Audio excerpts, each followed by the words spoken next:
The Seven Dials Mystery, Chapter 12. Bundle's father was a very kind man, but he was also very lazy. In contrast, Bundle was not lazy at all. After having dinner with her friend Bill, Bundle woke up feeling full of energy. She had 3 plans for the day and was excited to get started. She woke up early, at 8:30 a.m., and ate breakfast right away. She was in a great mood and wasn't worried about anything that was happening. Her dad was happy to see her. "I never know when you'll come to visit," he said, "but this saves me from having to call you, which I hate.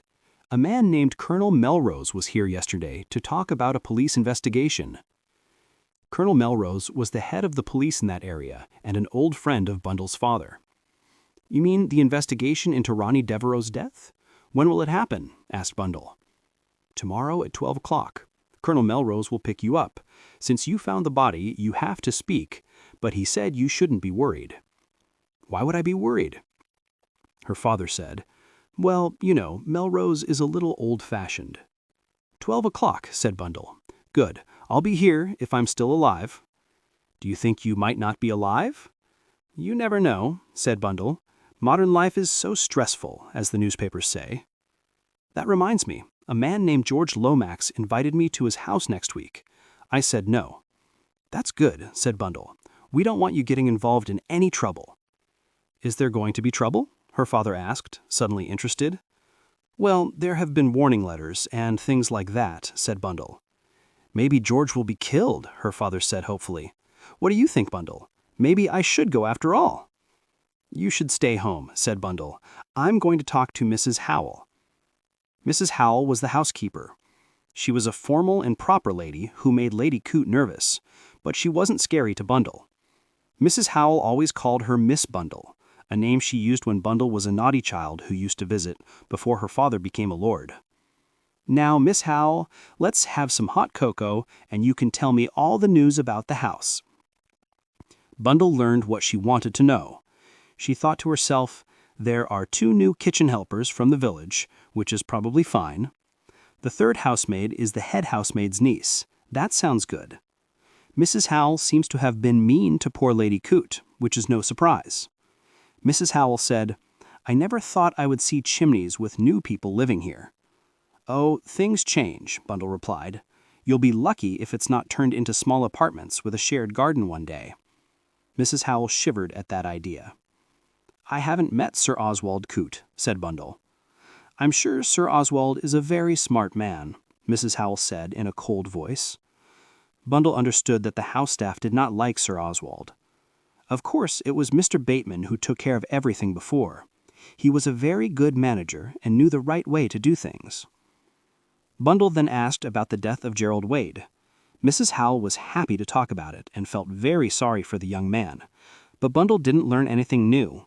She soon said goodbye and went downstairs, where she immediately asked for the butler, Treadwell. "Treadwell, when did Arthur leave?" "It was about a month ago, my lady." "Why did he leave?" "He wanted to leave, my lady. I think he went to London." "I was happy with his work. I think you'll like the new footman, John. He seems to know his job well and wants to please everyone." "Where did he come from?" "He had good letters of recommendation, my lady. His last job was with Lord Mount Vernon." "I see." Bundle remembered that Lord Mount Vernon was in Africa on a hunting trip. "What is his last name, Treadwell?" "Bower, my lady." Treadwell left the room. Bundle was deep in thought. John had opened the door for her when she arrived. She had looked closely at him. He seemed like a perfect servant, well-trained, and with no expression on his face. He stood very straight, like a soldier, and the back of his head looked a little strange. But Bundle knew these details were not very important. She looked down at the paper in front of her. She was writing the name Bower over and over. Suddenly she stopped. An idea came to her, and she stared at the word. Then she called for Treadwell again. "Treadwell, how do you spell the name Bower?" "Bauer, my lady." "That is not an English name." "I believe he is from Switzerland, my lady." "Oh, that's all, Treadwell, thank you." Bundle thought, "Not Swiss, he's German." She thought about the way he stood like a soldier and the shape of his head. She remembered he started working at the house 2 weeks before Jerry Wade died. Bundle stood up. She had done all she could here. It was time to move on. She went to find her father. "I'm leaving again," she said. "I have to go see my Aunt Marcia." "You have to see Marcia?" her father asked, very surprised. "Poor child, why do you have to do that?" "For once," Bundle said, "I'm going because I want to." Her father looked at her, confused. He couldn't understand why anyone would want to see his very strong and powerful sister-in-law, Marcia. Lord Caterham knew that Marcia had been a great wife to his brother Henry and had helped him become a high-level government official. But he also thought Henry's early death was a relief. He thought Bundle was being foolish by visiting her aunt. "Oh, I really wouldn't do that," he said. "You don't know what might happen." "I know what I hope will happen," Bundle replied. "I'll be fine, Dad, don't worry about me." Lord Caterham sighed and got comfortable in his chair. He went back to reading his magazine. But a minute later, Bundle put her head back into the room. "Sorry," Bundle said, "but there's one more thing I want to ask. What does Sir Oswald Coote do for a living?" Her father replied, "I told you, he's like a steamroller." "I don't mean what you think of him. How did he make his money? Was it from something like making trouser buttons or beds?" "Oh, I see. He works in steel and iron. He owns the biggest steel company in England. He doesn't run it himself anymore, it's now a company. He made me a director of one of his companies. It's a good deal for me. I don't have to do much. I just go to the city once or twice a year, sit at a table, and listen to a speech full of numbers. I don't really have to listen, and I often get a good lunch out of it." Bundle didn't care about the lunches and left before her father finished talking. On her way back to London, she tried to connect the facts in her mind. She thought that steel and a charity for babies didn't seem to go together. One of them must be a fake, probably the charity. Mrs. Maconta and the Hungarian Countess were just a disguise. The most important person seemed to be the unpleasant Mr. Eberhart. He didn't seem like the kind of person George Lomax would invite. Bill said he was an inventor. Then there was the Air Minister and Sir Oswald Coote, who was in the steel business. Bundle felt that all these people were connected. Since she couldn't figure out anything else, she stopped thinking about it and focused on her meeting with Lady Caterham. The lady lived in a big, dark house in a wealthy part of London. The house smelled of wax, bird food, and old flowers. Lady Caterham was a large woman with a big nose and glasses that clipped onto it. She also had a tiny mustache above her lip. She was a bit surprised to see her niece, but offered her a cold kiss on the cheek. "This is an unexpected visit, Eileen," she said coldly. "We just got back, Aunt Marcia."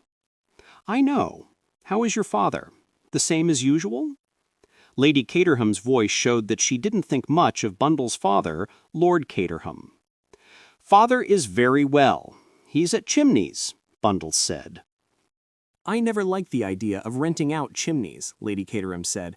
"The place is a historical treasure. It shouldn't be made cheap." "It must have been amazing when Uncle Henry was alive," Bundle said with a small sigh. "Henry understood his responsibilities," his widow said. "Imagine all the important people who stayed there," Bundle continued, pretending to be excited. "All the most important leaders from Europe." Lady Caterham sighed. "I can truly say that important history was made there more than once," she said. "If only your father—" She shook her head sadly. "Politics are boring to Father," Bundle said. "But they are the most interesting thing in the world, I think, especially if you know the secrets from the inside." Bundle made this big lie without even blushing. Her aunt looked at her surprised. "I'm happy to hear that," Lady Caterham said. "I always thought you only cared about having fun." "I used to," Bundle replied. "It's true that you're still young," Lady Caterham said thoughtfully. "But with your position, and if you married the right person, you could become an important political hostess." Bundle felt a little worried. For a moment, she was afraid her aunt might try to find her a husband right away. But I feel so silly. I mean, I don't know much about it. That's an easy fix, Lady Caterham said quickly. I have many books and papers I can lend you. Thank you, Aunt Marcia. Then she quickly moved on to her real reason for visiting. I was wondering if you know Mrs. Makata, Aunt Marcia? Of course I know her. She is a very good woman with a brilliant mind.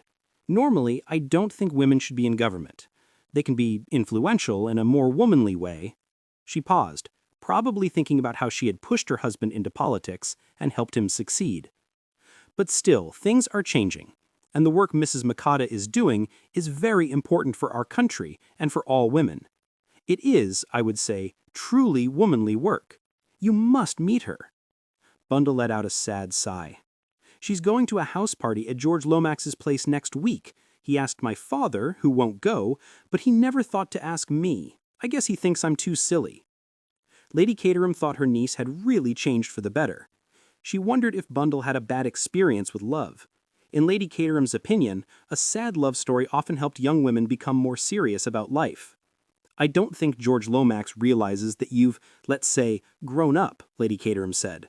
Eileen, my dear, I need to talk to him.